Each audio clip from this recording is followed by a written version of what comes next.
another speaker for you, Brenda Cossman from the Faculty of Law, University of Toronto.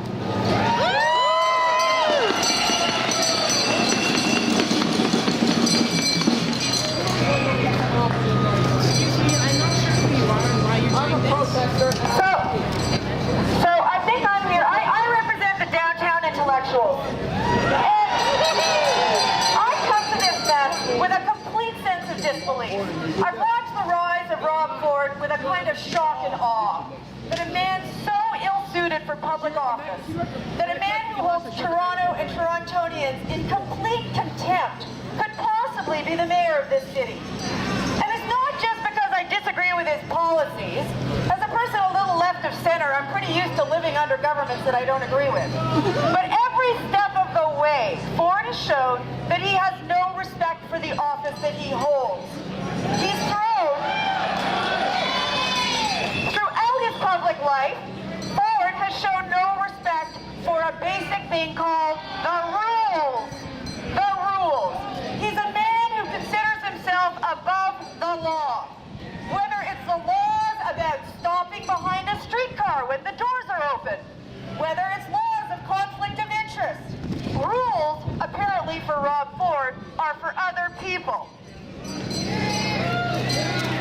And when Rob gets caught, well, every time he gets caught, whether it's breaking a law or breaking a simple rule of decency, like giving a mother and her child the finger, or being publicly drunk, he defaults to his three-pronged strategy. First, silence. Second, denial. Third, name-calling of his critics. And so over the spring and summer, as stories of his public drunkenness and the Gawker Star story, crack story, started to come out, Rob and his brother took the strategy to a new level. I wasn't drunk. There is no video. I don't smoke crack. There's a witch hunt. A witch hunt, let's see. First it was the Toronto Star and the left wing of council. Then it was the Globe and Mail and the center of council. Then it was the National Post, the Toronto Sun, and the right wing of council. And of course, for the cherry on top, it's the chief of police.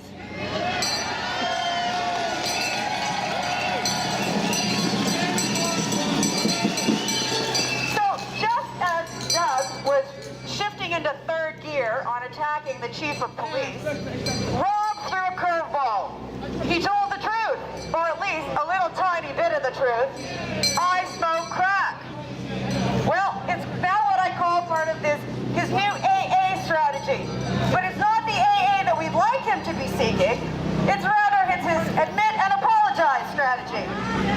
An admission and an apology that was so general and so empty that it wouldn't get one of my children out of their timeouts.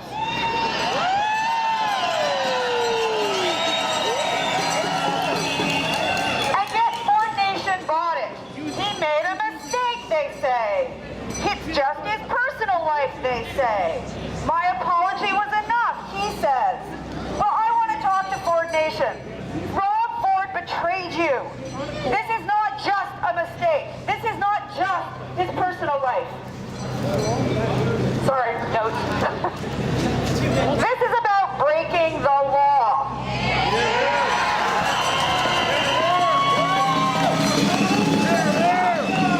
You know, I don't know, maybe it's just me. I got this thing. I'm a law professor. I just don't like when people break the law. The possession of crack cocaine is still a criminal offense. I don't entirely agree with our drug laws, and I have more sympathy for drug addicts than Rob Ford will ever have. But crack cocaine is still, possession of crack cocaine is a criminal offense. And it's a bad drug. It ruins lives, it ruins communities, it has blood all over it. Its sale is controlled by violent gangs and organized crime. Rob Ford's mistake isn't just that he smokes crack and in a drunken stupor. It's his association with known and convicted drug dealers. It's his association with violent gang members. It's his repeated lying about drugs, about drunkenness, about the video, about crack. It's about his refusal to cooperate with the police that he allegedly respects so much.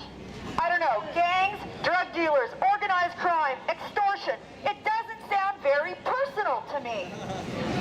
It's a pattern of utter contempt for the law. Ford Nation, he has betrayed you. He has lied to you. He is still lying to you. He's lying to you about the very things that you care about the most, lowering your taxes. Now, here's the thing. Just by saying, I lowered your taxes by $1 billion, or I saved you $1 billion, saying it over and over again doesn't make it true.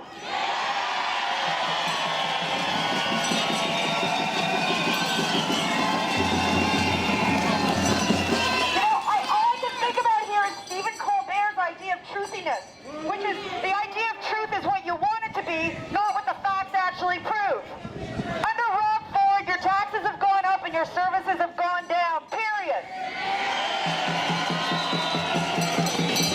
All the while, Ford lies, and he's out partying, and he's cavorting with criminals. I say to Rob, to Ford Nation, if you want a mayor who's actually going to lower your taxes, go find one. But you know what?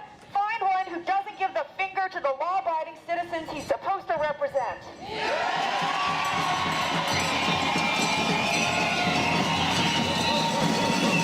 And let me just end with something that I really thought I never imagined I would ever say. For the love of God, please do what the Toronto Sun has told you to do. And turn your back on Rob Ford now.